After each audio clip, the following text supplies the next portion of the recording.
नमस्कार साथियों, स्वागत है आप सभी का हमारे YouTube चैनल स्मार्ट स्टडी 101 पर एंड मैं हूं दिव्या वर्मा।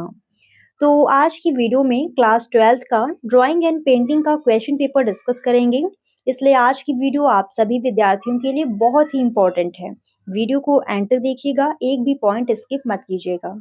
और जो भी विद्यार्थी अभी तक हमारे टेलीग्राम चैनल को ज्वाइन नहीं किए हैं तो आप लोग जाकर कर लीजिएगा।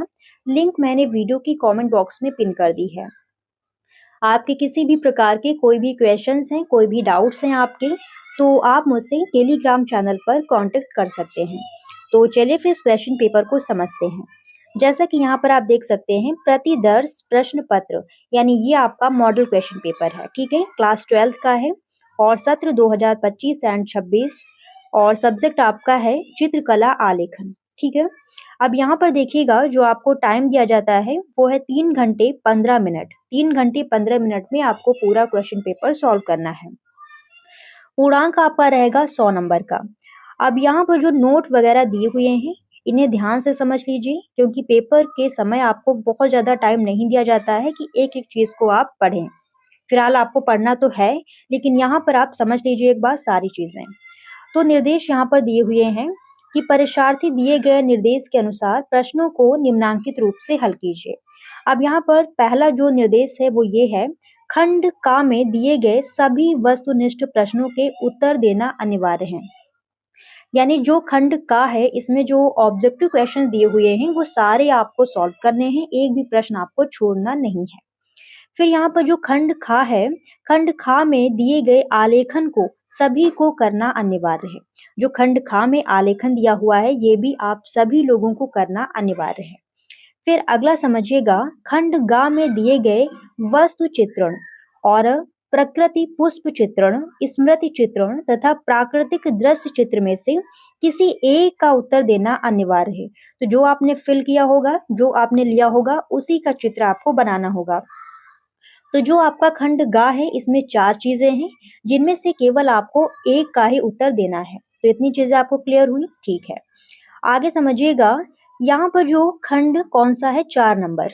ठीक है, चौथा जो यहाँ पर दिया हुआ है खंड खा में, देखिए खंड खा के बारे में बोला जा रहा है कि आलेखन में कम से कम 2 आकृतियों के साथ बनाइए। जो आपका आलेखन है वो कम से कम 2 आकृतियों के साथ में बनाना है और ट्रेसिंग कागज का प्रयोग करना अनिवार्य है। ऐसा नहीं है कि आपको ट्रेसिंग पेपर दिया गया है, आप उसका यूज ना करें, तो उसका जो यूज करना अनिवार्य है आपके लिए। और ट्रेसिंग कागज को उत्तर पत्रक के साथ में संलग्न करें। यानी ट्रेसिंग कागज जो आपका है, ऐसा नहीं कि आपने ट्रेस कर लिया, उसको फेंक दिया या फिर उसको उठाकर अपने घर ले आए, तो ऐसा नहीं करना है। उसको आपको धागा वगैरह दिया जाता है, उसके साथ में उसे लगा देना है। ठीक है, और यहाँ पर समझिएगा, अगला पॉइंट बहुत ही इंपॉर्टेंट है। तो अगला पॉइंट ये है कि आलेखन की बाह्य रेखा ब्रश से बनाएं। स्केच पेन का प्रयोग करना वर्जित है। अब देखिए, कई सारे विद्यार्थी क्या करते हैं, या तो वो स्केच पेन से आउटलाइन कर देते हैं या फिर जो ब्लैक पेन होता है उससे कर देते हैं। तो ऐसा आपको नहीं करना है, स्केच पेन का यूज करना ही नहीं है। जो आलेखन की बाह्य रेखा है वो ब्रश से बनानी है। फिर अगला यहाँ पर दिया हुआ है कि खंड गा में दिए गए प्रश्नों में से किसी एक का ही चित्र बनाना है। यानी वही चीज फिर से दोहराई गई है कि खंड गा में जो प्रश्न दिए हुए हैं, उनमें से किसी एक का ही चित्र बनाना है और सभी विकल्पों के जो अंक हैं वो समान है। फिर अगला यहाँ पर है, दिए गए उत्तर पत्रक के दाहिने कोनों पर अंकों एवं शब्दों में अपना अनुक्रमांक अवश्य लिखें एवं कक्ष निरीक्षक से उस पर हस्ताक्षर भी करवाएं। तो इन चीजों का आप ध्यान रखिएगा। अब यहाँ से आपका जो खंड का है वो स्टार्ट होता है। तो खंड का में कैसे प्रश्न है, वस्तुनिष्ठ प्रश्न है, यानी ऑब्जेक्टिव टाइप क्वेश्चंस हैं। अब देखिएगा, यहाँ पर निम्नलिखित प्रत्येक वस्तुनिष्ठ प्रश्न के 4 विकल्प दिए गए हैं और सही विकल्प चुनकर अपनी उत्तर पुस्तिका में क्रमानुसार स्पष्ट लिखिए। यहाँ पर आपको ओएमआर शीट दी जाती है, उसी पर आपको फिल करना होता है। तो देखिएगा, यहाँ पर जो पहला क्वेश्चन है, बनावट के आधार पर आलेखन कितने प्रकार के होते हैं। मैंने आपको इससे पहले की वीडियो में भी बताया हुआ है आलेखन के प्रकार, और वहां पर सारी चीजें आपको डिटेल में मैंने बताई हैं। तो आलेखन कितने प्रकार के होते हैं, ये 4 प्रकार के होते हैं। आलेखन कितने प्रकार के होते हैं, 4 प्रकार के होते हैं। आगे समझिएगा, अगला क्वेश्चन यहाँ पर सेकंड नंबर, मकबूल फिदा हुसैन के चित्रों का माध्यम क्या था? अब देखिए, ये जो कलाकार हैं मकबूल फिदा हुसैन, ये बहुत ही इम्पोर्टेंट हैं। कई बार तो इनका फुल नेम आपसे पूछ लिया जाता है। दिया होता है कि एम.एफ. हुसैन का पूरा नाम क्या है, तो वो यहाँ पर दिया हुआ है मकबूल फिदा हुसैन, तो इसे ध्यान रखिएगा। और इनका जो माध्यम है, यानी ये किस माध्यम में काम करते हैं, तो ये तैल माध्यम है, ठीक है? इनका प्रमुख माध्यम क्या है? तैल रंग। अगला क्वेश्चन है, निम्नलिखित में से कौन रंग का गुण नहीं है? इनमें से कौन सा रंग का गुण नहीं है? तो रंगत, बल और सघनता, ये तीनों रंग के गुण हैं, लेकिन जो दा नंबर है छाया प्रकाश, ये रंग का गुण नहीं है। अगला क्वेश्चन यहाँ पर आता है, एक सेकंड।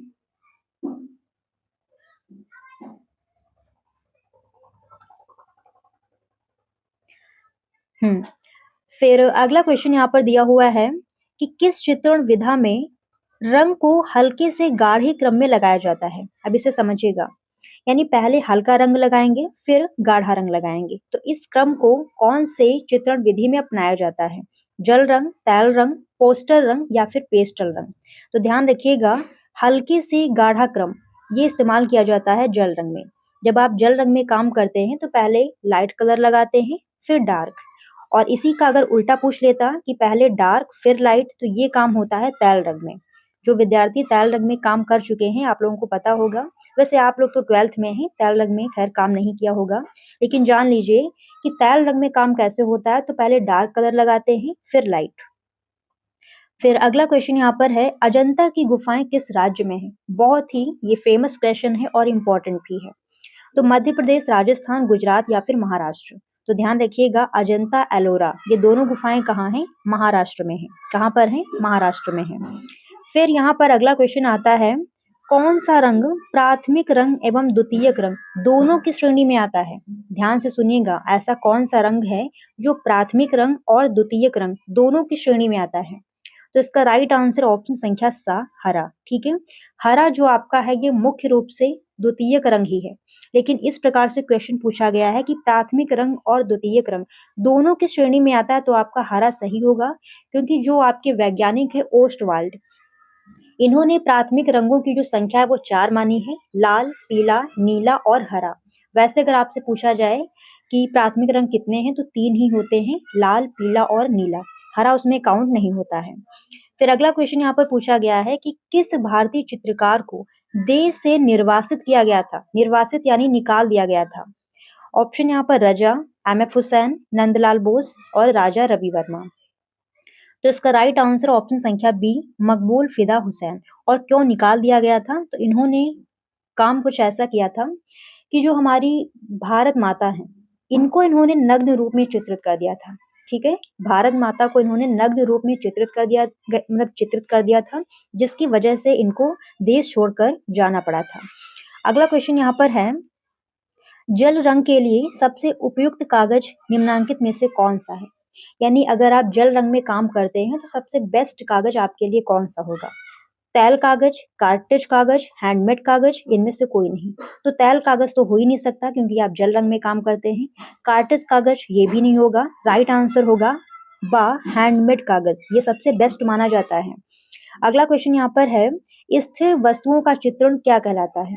स्थिर वस्तुओं का चित्रण क्या कहलाता है? व्यक्ति चित्रण, दृश्य चित्रण, वस्तु चित्रण, मूर्ति चित्रण। तो इसका राइट आंसर ऑप्शन संख्या सी, वस्तु चित्रण। स्थिर वस्तुओं का जो चित्रण है वो क्या कहलाता है? वस्तु चित्रण। फिर यहाँ पर लास्ट क्वेश्चन है, कौन सी कला रूपप्रद कला नहीं है? ऐसी कौन सी कला है जो रूपप्रद कला नहीं है? चित्रकला, मूर्ति कला, वास्तुकला या फिर संगीत कला? तो इसका राइट आंसर ऑप्शन संख्या द, संगीत कला। ये कैसी नहीं है? ये रूपप्रद कला नहीं है। बाकी तीनों, चित्रकला, वास्तुकला, मूर्तिकला, ये कैसी हैं तीनों? ये आपकी रूपप्रद कला है। अब यहाँ पर आता है खंड खा। इसमें देखिए आलेखन वगैरह आपको बनाना रहेगा, तो इसको आप पढ़ लीजिएगा। ये जो क्वेश्चन पेपर है मैं टेलीग्राम चैनल पर भेज दूंगी, ये सारी चीजें आप लोग पढ़ लीजिएगा। यहाँ पर अथवा करके 2 क्वेश्चन दिए हुए हैं, इनमें से एक आपको सॉल्व करना है। फिर यहाँ पर देखिएगा एक चीज, निम्नलिखित बिंदुओं पर विशेष ध्यान दीजिए। इकाइयों की मौलिकता एवं पुनरावृत्ति, ये सारी चीजें आपको अपने आलेखन में दिखानी होती हैं। लयात्मक आलेखन मतलब लयात्मक रेखांकन, जो आलेखन आपको बनाना है उसमें लयात्मक रेखाओं का प्रयोग करना है। फिर उत्तम रंग संगति एवं रंग योजना, जो आप रंग लगाएँगे, उनकी जो संगति होती है वो अच्छी होनी चाहिए। ऐसा नहीं है कि आपने रंग बहुत गलत तरीके से लगा दिए हैं कि चित्र आकर्षक नहीं लग रहा है। तो रंग संगति अच्छी होनी चाहिए और सामान्य प्रभाव एवं सौंदर्य। जो रंगों का प्रभाव वो सामान्य होना चाहिए। ऐसा नहीं कि आप चित्र को देख ही नहीं पा रहे हैं। काले रंग में पृष्ठभूमि काले से कर दी, चित्र बहुत लाल कलर का बना दिया, तो वो देखने में अच्छा नहीं लगेगा। फिर आगे देखिएगा यहाँ पर जो खंड ग है, इसमें 4 विकल्प दिए हुए हैं। चारों विकल्पों में से किसी एक को ही चित्रित करना है। तो पहला है वस्तु चित्रण, और यहाँ पर जो निम्नांकित बातों पर विशेष ध्यान दीजिए। इन चीज़ों को अच्छे से पढ़ लीजिएगा। यहाँ पर जो चीज़ें दी हुई हैं, इन पर विशेष ध्यान आपको देना रहता है। फिर आगे देखिएगा, अथवा करके दिया हुआ है प्रकृति पुष्प चित्रण, और फिर है स्मृति चित्रण। स्मृति चित्रण में यहाँ पर देखिए फिर से आपको विकल्प दिए हुए हैं कि इनमें से एक ही आपको बनाना है, और चित्र की जो नाप है वो 15 सेंटीमीटर हो। 15 सेंटीमीटर से कम बिल्कुल नहीं होना चाहिए। तो स्केल रखकर आप देख लेंगे कि कब 15 सेंटीमीटर होना चाहिए। यहाँ पर टेबल घड़ी, अलार्म घड़ी, हजारा, खुली किताब, तोता, इनमें से किसी एक का चित्र आपको बनाना होता है। नेक्स्ट है यहाँ पर प्राकृतिक दृश्य चित्रण। इसमें भी जो लंबाई चौड़ाई दी हुई है, इन चीज़ों पर आपको ध्यान देना है। तो ये था आपका क्लास 12th का ड्राइंग एंड पेंटिंग का क्वेश्चन पेपर। आई होप आप लोगों के लिए ये वीडियो हेल्पफुल रही होगी, और अगर ये वीडियो आपको पसंद आई हो तो प्लीज़ दोस्तों वीडियो को लाइक शेयर जरूर कीजिएगा, एंड चैनल पर नए हो तो सब्सक्राइब भी कर लीजिएगा, क्योंकि हम आपके लिए इसी प्रकार की वीडियोस लाते रहते हैं। मिलते हैं नेक्स्ट क्लास में, तब तक के लिए धन्यवाद साथियों। जय हिंद।